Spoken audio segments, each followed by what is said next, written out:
วันที่20มีนาปี2025นี้กรมใหญ่เสนาธิการกองทัพได้จัดพิธีประกาศแต่งตั้งหน้าที่ให้นายทหารโดยการเป็นประธานของสหายพลจัตวาศรีพรไซคำทองเวิร์น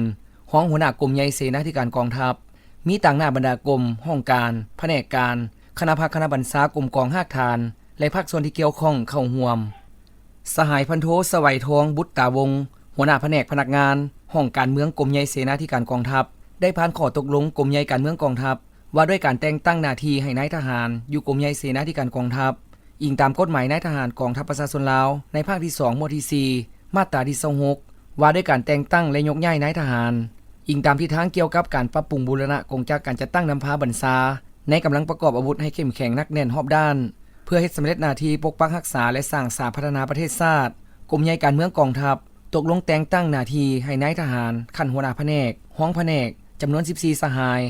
ผ่านข้อตกลงว่าด้วยการแต่งตั้งหน้าที่ขั้นแขนงและขั้นกองห้อยอยู่กรมใหญ่เสนาธิการกองทัพตกลงแต่งตั้งหน้าที่ขั้นแขนงและขั้นกองห้อยจำนวน14สหายโอกาสนี้สหายพลจัตวาศรีพรไซคำท้องเวิร์นได้ให้เกียรติโอลมซึ่งสหายได้แสดงความย่องยอสมเสยและเน้นนักให้บรรดาสหายที่ได้รับหน้าที่ใหม่ยกสูงน้ำใจความรับผิดชอบต่อหน้าที่การเมืองเพิ่มทวีความเป็นแบบอย่างในการปฏิบัติหน้าที่ฝึกฝนหล่อหลอมตนเองให้เป็นแบบอย่างที่ดีในทุกด้านนำเอาแนวทางแผนนโยบายของพรรคกฎหมายของรัฐข้อกำหนดกฎระเบียบของกองทัพมาจัดตั้งเสริมซึม